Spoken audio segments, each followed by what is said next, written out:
Olá pessoal, aqui é o João Vitor. Na aula de hoje nós iremos resolver uma questão de Química do Enem 2014 PPL sobre separação de misturas e processos físicos e químicos. Então vamos para a leitura do enunciado. O tratamento convencional da água quando há remove todas as impurezas? Não.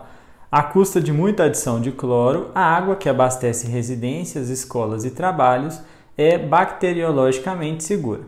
Os tratamentos disponíveis removem partículas e parte das substâncias dissolvidas, resultando em uma água transparente e geralmente inodora e insípida, mas não quimicamente pura.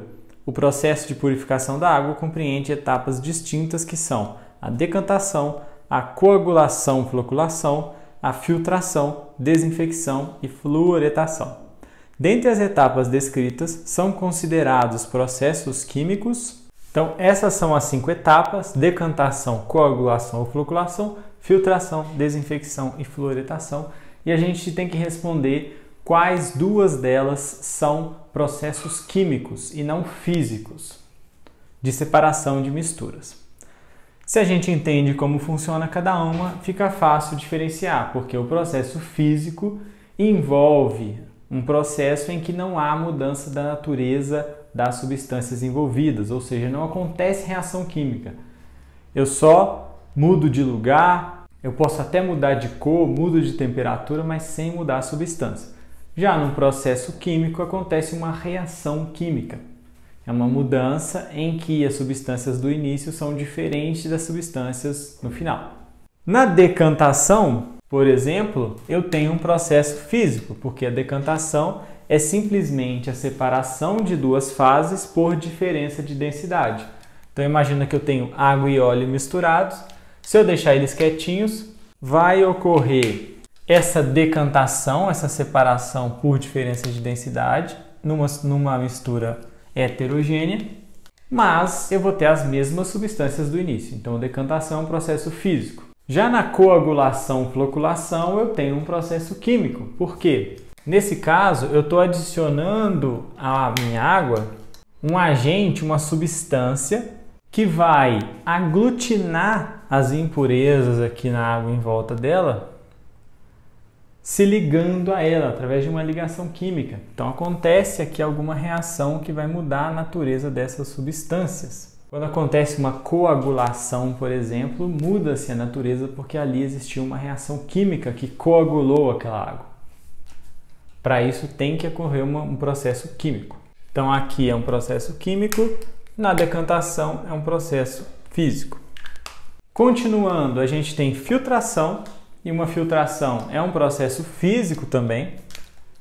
Eu estou simplesmente separando ali, passando por um filtro, duas substâncias, mas isso não provoca a mudança da natureza delas. Imagina que eu estou filtrando o café. Eu tenho pó de café e água. Ao passar pelo filtro, a água passa, o pó de café fica, mas não acontece reação química aí nesse processo.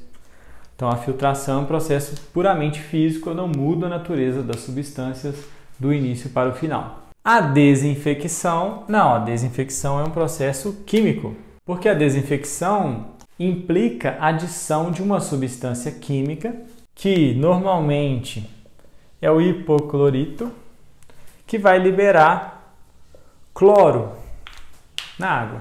Tanto é que está escrito aí no enunciado que acontece essa liberação, para desinfecção você coloca-se muito cloro na água e esse cloro vai provocar uma reação com as membranas de bactérias e micro-organismos ali e tal.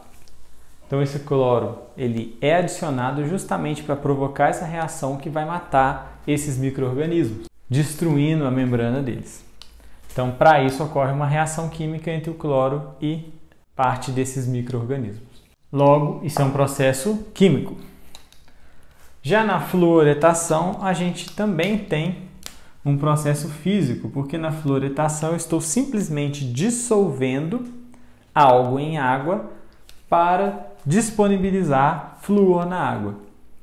Então, se trata de uma dissolução, mas o flúor continua sendo flúor, ele não se liga à água, não acontece formação de novas ligações químicas, não. É uma simples dissolução de flúor na água. E uma dissolução não é uma reação química. Então, os dois processos químicos são a desinfecção e a coagulação ou floculação, e isso é o que corresponde aí à alternativa C, que contém essas duas opções. Então, essa é uma questão que envolveu separação de misturas e análise de processos químicos e processos físicos do Enem 2014 PPL, e é assim que se faz essa questão.